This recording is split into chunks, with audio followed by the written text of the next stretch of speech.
തെരഞ്ഞെടുപ്പ് അടുത്തിരിക്കുന്ന സാഹചര്യത്തിൽ CPM-ന്റെ ഒരു MLA തീവ്രവാദ വിരുദ്ധ സ്ക്വാഡ് പൊക്കി. കേൾക്കുമ്പോൾ വലിയ ഞെട്ടൽ ഉളവാക്കുന്ന വാർത്തയാണ്.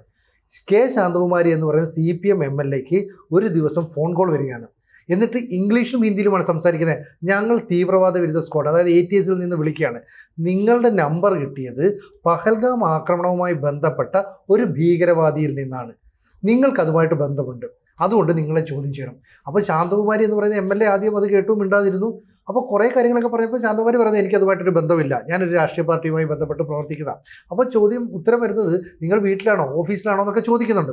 അപ്പോൾ ഇവർ MLA ആണെന്ന് തിരിച്ചറിഞ്ഞിട്ടും പിന്നീട് വീണ്ടും നിങ്ങൾ ഒരു ഒറ്റയ്ക്ക് ഒരു സ്ഥലത്തേക്ക് മാറിയിരിക്കും എന്നൊക്കെ പറയുന്നുണ്ട്. ആധാർ കാർഡ് ചോദിക്കുന്നുണ്ട്. ഭർത്താവ് അവിടേക്ക് കടന്നു വരുന്നുണ്ട്. ഇതൊക്കെ വരുമ്പോഴും ഇവർ പിന്നീട് ധൈര്യം സംഭരിച്ചിരിക്കുന്നു. ഈ തട്ടിപ്പുകാർ പിന്നെ വീഡിയോ കോളിൽ വിളിക്കുമ്പോൾ പോലീസുകാരുടെ വേഷത്തിലാണ് വരുന്നത്. മാത്രമല്ല, മുംബൈയിലെ ഒരു ബാങ്കിൽ നിങ്ങൾക്ക് അക്കൗണ്ട് ഉണ്ട്. ആ അക്കൗണ്ടിലെ പണം തീവ്രവാദ പ്രവർത്തനങ്ങൾക്ക് ഉപയോഗിച്ചു എന്ന് ഞങ്ങൾ കണ്ടെത്തി.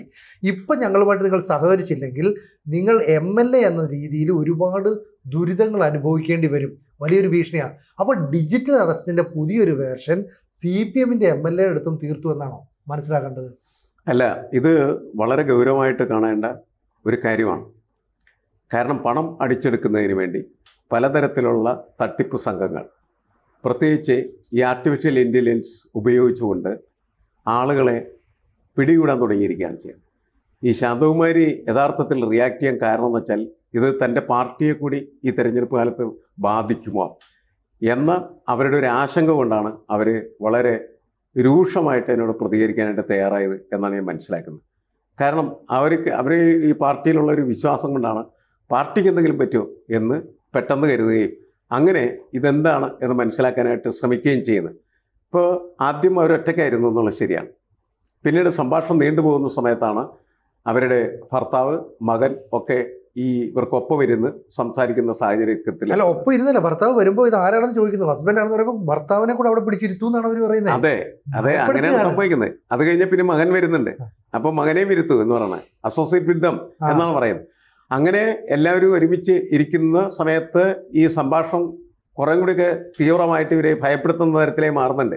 പക്ഷെ എനിക്ക് തോന്നുന്നു അദ്ദേഹത്തിൻ്റെ ഈ MLA-യുടെ ഭർത്താവ് ഈ സംഭവം തുടങ്ങുന്ന സമയത്ത് തന്നെ ഡ്രൈവറെ പോലീസ് സ്റ്റേഷനിലേക്ക് പറഞ്ഞയച്ചിട്ടുണ്ട് എന്നാണ്. അങ്ങനെയല്ല, ഈ ശാന്തകുമാരിയുടെ അടുത്ത് അവർ ചോദിക്കുന്നുണ്ട് നിങ്ങൾ ആധാർ കാർഡ് കാണിക്കണമെന്ന് പറഞ്ഞു. അപ്പോൾ ശാന്തകുമാരിയുടെ കൈവശം അപ്പോൾ ആധാർ കാർഡില്ല. അവർ പറയുന്നുണ്ട് എൻ്റെ കാർഡ് വണ്ടിയിലാണെന്ന് പറഞ്ഞു. അങ്ങനെ ഡ്രൈവറെ വിളിക്കുകയാണ്. അപ്പോൾ ഡ്രൈവർ ആധാർ കാർഡ് എടുക്കാൻ പോകുന്ന സമയത്താണ് ഈ സംഭവം. ഡ്രൈവർക്ക് ഒന്നിൽ എന്തെങ്കിലും കത്തിക്കാണ് ഇത്തരം സംഭവങ്ങളൊക്കെ അറിഞ്ഞുകൊണ്ട് ഡ്രൈവർ നേരെ ഈ കുഴൽമന്ദം പോലീസിൽ ഈ വിവരം അറിയിക്കായിരുന്നു. അങ്ങനെ കുഴൽമന്ദം പോലീസിനെ അറിയിച്ചത് കൊണ്ട് ഒരു പക്ഷേ ഇത് പൊളിഞ്ഞതായിരിക്കാം, അങ്ങനെയും കൂടെ കരുതിക്കൂടെ? ശരിയാണ്. കാരണം വെച്ചാൽ ഒരു സ്ത്രീ, പ്രത്യേകിച്ച് ഒരു സ്ത്രീയെ, MLA ആയിരിക്കുന്ന ഒരു സ്ത്രീയെ ഇതുപോലെ ഭീഷണിപ്പെടുത്തുന്ന സമയത്ത് അവരോട് ചോദിക്കുന്നുണ്ട്, നിങ്ങൾ കാശ്മീരിൽ പോയിരുന്നോ, നിങ്ങൾ ബോംബെ പോയിരുന്നോ, നിങ്ങൾ പല സ്ഥലത്തും പോയിട്ടുണ്ടല്ലോ, നിങ്ങളുടെ എല്ലാ വിവരങ്ങളും ഞങ്ങളുടെ കയ്യിലുണ്ട്. അപ്പോൾ അവർ പറയുന്നുണ്ട് ഞാൻ പോയിട്ടുണ്ട്, ഞാൻ ഇവിടെയൊക്കെ പോയിട്ടുള്ളത് ഇന്ന സ്ഥലത്ത് നിന്ന് ടിക്കറ്റ് എടുത്ത്, പാലക്കാട് നിന്നാണ് ടിക്കറ്റ് എടുത്ത് പോയിട്ടുള്ളത്, അവിടെ കാര്യങ്ങൾ അന്വേഷിക്കാം എന്നൊക്കെ അവർ സംസാരിക്കുന്നുണ്ട്. എന്തായാലും വളരെ ബോൾഡായിട്ടുള്ള ഒരു സമീപനമില്ലായിരുന്നെങ്കിൽ ഇവർ യഥാർത്ഥത്തിൽ ഇതിൽ പെട്ടുപോകുമായിരുന്നു എന്നാണ് ഞാൻ കണക്കാക്കുന്നത്. എന്നുവെച്ചാൽ തട്ടിപ്പുകളുടെ ഒരു ലോകത്താണ് നമ്മൾ ജീവിക്കുന്നത്. ആ തട്ടിപ്പുകളിൽ പെട്ടുപോയി കഴിഞ്ഞാൽ ഉണ്ടാകാൻ സാധ്യത ഉണ്ടായിരുന്ന രണ്ട് അപകടങ്ങളുണ്ട്. ഒന്ന്, ഇവരുടെ പണം പോകാനുള്ള സാധ്യത. രണ്ടാമത്, CPM-ന്റെ MLA എന്ന് പറയുന്നത് വലിയ തരത്തിൽ അപലപിക്കപ്പെടും, അപഹാസ്യമാക്കപ്പെടും എന്നുള്ളതും കൂടി ഉണ്ടായിരുന്നു. ഈ ശരിക്കും പറഞ്ഞ തീവ്രവാദ വിരുദ്ധ സ്ക്വാഡാണ് എന്ന് പറഞ്ഞ് വിളിച്ചതിന് ശേഷം ഒരു സംഭവം ഉണ്ടായി. തിരുവനന്തപുരത്തെ സൈബർ സെല്ലിലെ SI ആണെന്ന് പറഞ്ഞിട്ട് ഒരു സുരേഷ് കുമാർ വിളിക്കുന്നുണ്ട്.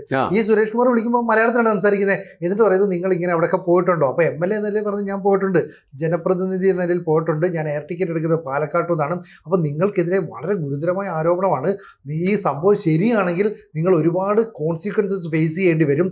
അതുകൊണ്ട് നിങ്ങൾ സത്യസന്ധമായ കാര്യങ്ങളൊക്കെ പറയണമെന്നുണ്ട്. അപ്പോൾ ഇവർക്ക് ഒരുപക്ഷെ പേടി ഉണ്ടായിരിക്കും. കാരണം ഈ സ്ഥലത്ത് യാത്ര ചെയ്തിട്ടുണ്ടാകാം, ഈ ഫോൺ നമ്പർ ആരുടെയും പോയിട്ടുണ്ടാകാം. പക്ഷേ മുംബൈയിൽ അക്കൗണ്ട് ഉണ്ട്, അവിടുത്തെ ബാങ്കിൽ നിന്ന് പണം ഇങ്ങനെ ഉപയോഗിച്ചു എന്നൊക്കെ പറയുമ്പോൾ ഇവർക്ക് കുറച്ചുകൂടെ ധൈര്യം, കാരണം അങ്ങനെ ഉപയോഗിച്ചിട്ടില്ല.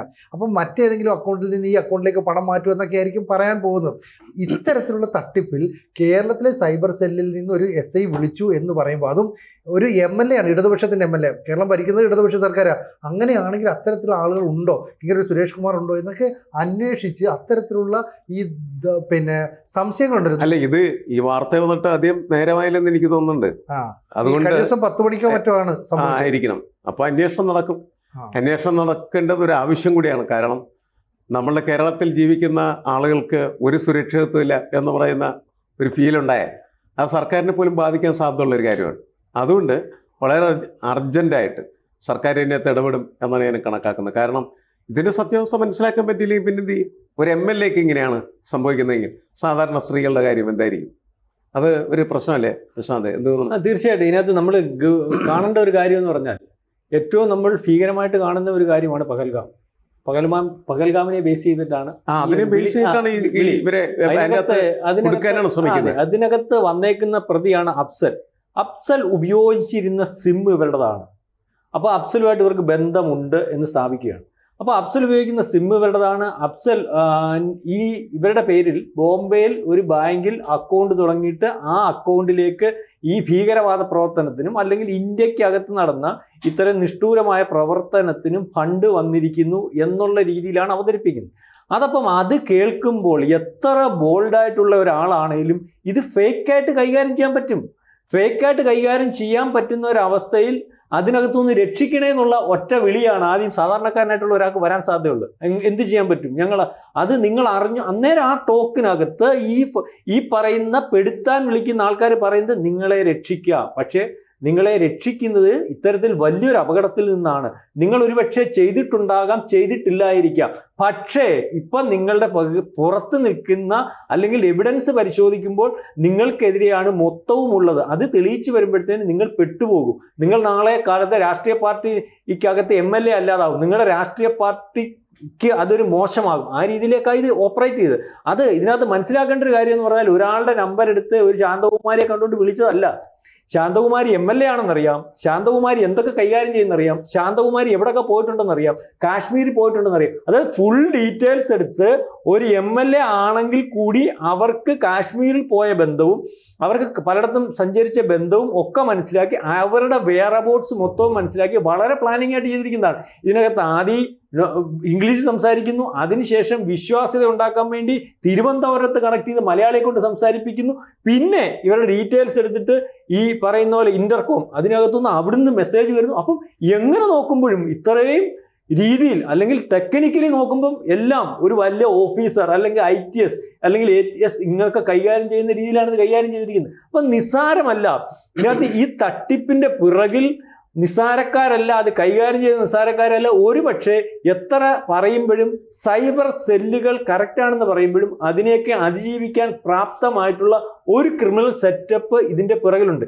ഇപ്പം നമ്മൾ ഇതിനകത്തുനിന്ന് വേറൊരു കാര്യം നമ്മൾ സാധാരണക്കാരനായിട്ടുള്ള ഒരാൾക്ക് ചിന്തിക്കാൻ പറ്റും.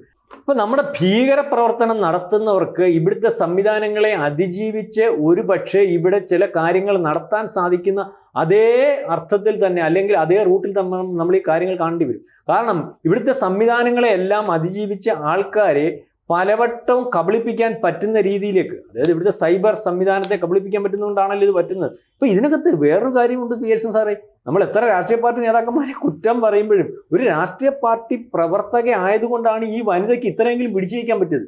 അവർ സംസാരിച്ച് അതിൻ്റെ ക്ലാരിറ്റി വരുത്താൻ പറ്റിയത്. കാരണം അവർക്കുള്ള പരിചയം, അവർക്കുള്ള ധൈര്യം, ഒരു രാഷ്ട്രീയ പാർട്ടി പ്രവർത്തകന് ഏത് പ്രതിസന്ധിയും അങ്ങേയറ്റം വരെ പോയി അല്ലെങ്കിൽ തരണം ചെയ്യുന്നതിനും വെല്ലുവിളിക്കാനും അല്ലെങ്കിൽ അതിനെ അതിജീവിക്കാനുള്ള ഒരു മാനസികാവസ്ഥയുണ്ട്.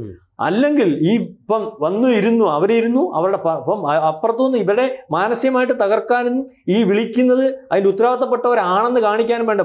MLA ആണെന്ന് അറിഞ്ഞിട്ട് അവരെ അവിടെ പിടിച്ചിരുത്തുക, അവിടെ ഇരി, ചോദ്യം ചെയ്യട്ടെ, നീ മിണ്ടരുത്, സൗണ്ട് കേൾക്കരുത്, ഭർത്താവ് വന്നു ഇയാൾ ഓടിരി, മോൻ വന്നു ഇയാൾ ഓടിരി. അപ്പം അവർക്ക് ചോദ്യം ചെയ്യാൻ അപ്പുറത്തുനിന്ന് നിൽക്കുന്ന ക്രിമിനൽസ് ആണെങ്കിലും കള്ളനാണെങ്കിലും കൊള്ളക്കാരനാണെങ്കിലും അവന് ഇതിനെയൊന്നും ഭയക്കുന്നില്ല, അല്ലെങ്കിൽ യഥാർത്ഥത്തിലുള്ള ആളാണെന്ന് ബോധ്യപ്പെടുത്തുന്ന രീതിയിലേക്കുള്ള ഒരു ക്രൈം. അപ്പം ആ ക്രൈം ചെയ്യാൻ നിൽക്കുന്നവരുടെ ബാക്ക്ഗ്രൗണ്ട് അല്ലെങ്കിൽ അവരുടെ സെറ്റപ്പ് അത്രയ്ക്ക് വലിയ വലിപ്പത്തിലുള്ള, അപ്പോൾ അതിനെ അതിജീവിക്കാൻ കഴിഞ്ഞു എന്ന് പറയുമ്പോൾ അവനെ ഈ സൈബർ അറസ്റ്റിന് വേണ്ടി ശ്രമിച്ചതാണ്, പൈസ തട്ടുന്നതിന് വേണ്ടി ശ്രമിച്ചതാണ്. അത് നടന്നില്ലെങ്കിലും അത് നടത്തിയവൻ രക്ഷപ്പെട്ടില്ല എപ്പോഴും. അല്ല, ഇവിടെ ഇപ്പോൾ എന്താ പ്രശ്നം? ഈ വനിതാ MLA വീണ്ടും വീണ്ടും അവരുമായിട്ട് സംസാരത്തിലിരിക്കുമ്പോൾ ഇവർക്ക് സംശയം തോന്നിയിട്ട് ഇവർ സംസാരിച്ചു. ഇവർ ഈ പിന്നെ ആധാർ നമ്പർ നൽകാമെന്ന് പറഞ്ഞത് എന്തുകൊണ്ടാണെന്ന് പറഞ്ഞാൽ ഇത് പാർട്ടിയെയും തന്നെയും ബാധിക്കുമെന്നുള്ള, കാരണം തെരഞ്ഞെടുപ്പ് അടുത്തിരിക്കുന്ന ഒരു സാഹചര്യത്തിൽ CPM-ന്റെ വനിതാ എംഎൽഎക്ക് ഈ പഹൽഗാം ആക്രമണവുമായി ബന്ധമുണ്ട് എന്ന തരത്തിലായിരിക്കും വാർത്ത പ്രചരിക്കുന്നത്. അതുകൊണ്ട് അവർ മീഡിയയെ വിളിച്ചിരുത്തി കാര്യങ്ങൾ കൃത്യമായിട്ട് വിശദീകരിച്ചു. കാരണം എൻ്റെ പാർട്ടിയെ കൂടി അത് ബാധിക്കുമെന്നുള്ളതുകൊണ്ടാണ് ഞാനിത് സംസാരിച്ചത്. ഇംഗ്ലീഷും ഹിന്ദിയിലും, പ്രത്യേകിച്ച് നോർത്ത് ഇന്ത്യൻകാരനായ ഒരാൾ മലയാളം പറഞ്ഞാൽ എങ്ങനെ ഇരിക്കും? അതിനകത്ത് ഈ ഭാഷയിൽ ചെറിയ വ്യത്യാസമുണ്ട്. അവർ പറയുന്നത് അങ്ങനെയാണ്, ഒരു നോർത്ത് ഇന്ത്യക്കാരൻ്റെ ശബ്ദത്തിൽ മലയാളത്തിലാണ് സംസാരിക്കുന്നത്, ഹിന്ദിയിലും ഇംഗ്ലീഷിലും ചോദിക്കുന്നുണ്ട്, കേരളത്തിൽ നിന്നും കോൾ വരുന്നുണ്ട്. അപ്പോൾ കേരളത്തിലെ CPM-ന് പഹൽഗാം ഭീകരാക്രമണവുമായിട്ട് ബന്ധമുണ്ട് എന്ന് വരുത്തി തീർത്താൽ, അല്ലെങ്കിൽ അത്തരത്തിൽ മാധ്യമങ്ങളിൽ ഒരു വാർത്ത വന്നാൽ അത് ഈ തെരഞ്ഞെടുപ്പിൽ എത്ര സീരിയസ് ആയിട്ടായിരിക്കും പാർട്ടി? അല്ല, ഇവരോട് ചോദിക്കുന്നുണ്ട് നിങ്ങൾക്ക് മുസ്ലിം ബന്ധമുണ്ടോ? അതൊരു വല്ലാത്ത ചോദ്യമാണ് ശരി. അപ്പൊ അങ്ങനെ ചോദിക്കുന്നുണ്ട്. മാത്രമല്ല, ഈ അവിടെ നടത്തിയ പ്രവർത്തനങ്ങളിൽ, തീവ്രവാദ പ്രവർത്തനങ്ങളിൽ ബന്ധപ്പെട്ട ആള് പണം നിങ്ങളുടെ അക്കൗണ്ട് വഴിയാണ് ശേഖരിച്ചിരിക്കുന്നത്. അതുകൊണ്ട് നിങ്ങൾക്ക് നല്ല ബന്ധമുണ്ട്, നിങ്ങളെ ശരിയാക്കുക എന്നുള്ള രീതിയിലാണ്.